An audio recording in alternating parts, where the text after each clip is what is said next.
Attendez, laissez-moi au moins finir avant de me cancel sur YouTube.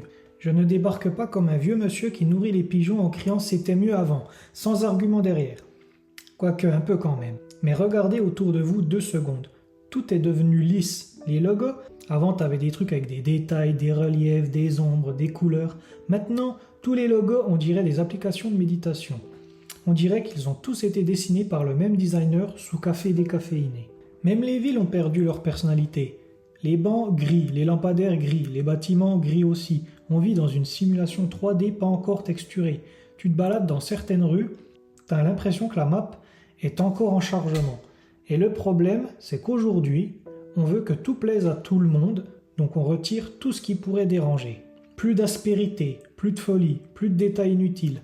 Alors que justement, les détails inutiles, c'est ce qui donne une âme aux choses.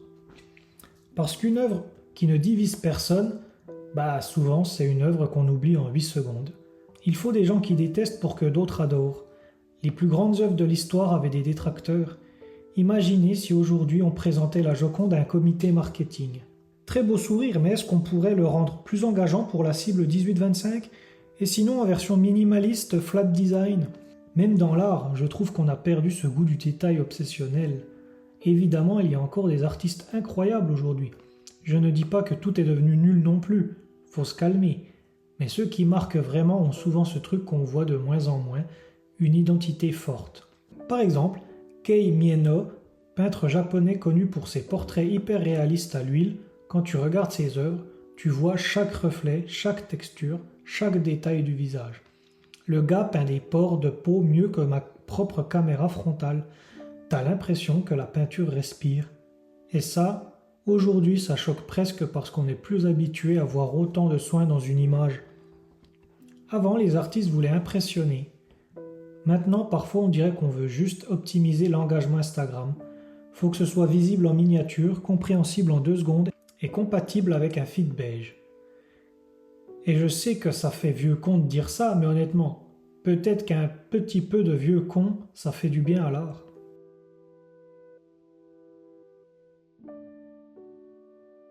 Et le pire dans tout ça, c'est que je suis le premier à le faire. Je vais dans un musée, je vois une œuvre incroyable, et mon cerveau ne me dit pas « observe-la, ressens-la, analyse-la ». Non, mon cerveau me dit « vite sors ton téléphone avant que quelqu'un d'autre ne poste la même photo ». On est devenus les paparazzis des tableaux. À peine arrivé devant une œuvre, on la photographie. Pas pour la regarder, pas pour la comprendre, non, pour prouver qu'on était là, comme si l'expérience n'existait que lorsqu'elle est stockée dans une galerie photo qu'on ne rouvrira probablement jamais. Soyons honnêtes, combien de photos d'œuvres d'art avez-vous dans votre téléphone et combien regardez-vous encore ? Voilà. Elles sont rangées juste à côté des captures d'écran de recettes que vous ne cuisinerez jamais. Et je trouve que ça change complètement le sentiment de découverte. Une œuvre est censée capturer toute notre attention. Elle est censée nous faire ralentir, nous obliger à regarder les détails, les couleurs, les textures, les intentions de l'artiste, parfois pendant plusieurs minutes. Aujourd'hui, certaines œuvres ont moins de temps d'attention qu'une vidéo TikTok. On les regarde 3 secondes, on prend une photo et on passe à la suivante comme si on complétait un Pokédex culturel. Alors qu'une œuvre, ce n'est pas un trophée à collectionner, c'est une rencontre. Et c'est pour ça que personnellement, j'adore encore découvrir des œuvres dans des livres. Oui, dans des livres, ces gros objets rectangulaires en papier que les moins de 20 ans prennent parfois pour une tablette déchargée.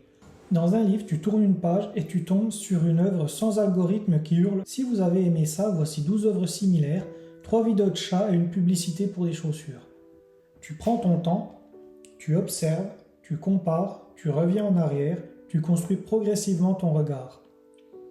Sur les réseaux sociaux, l'œuvre se bat pour attirer ton attention pendant 2 secondes.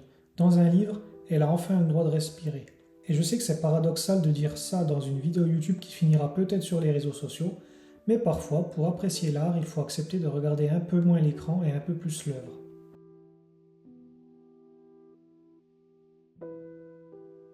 Alors attention, 3e avis impopulaire, tout n'a pas besoin d'être compris.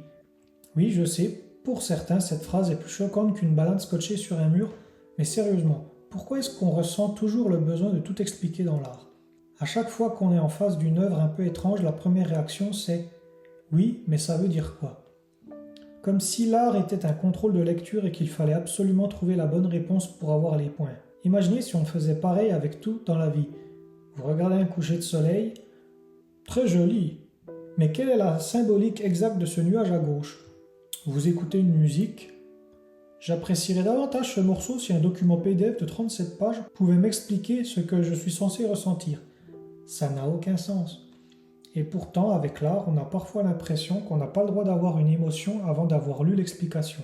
Combien de fois êtes-vous resté devant une œuvre en disant « J'aime bien ».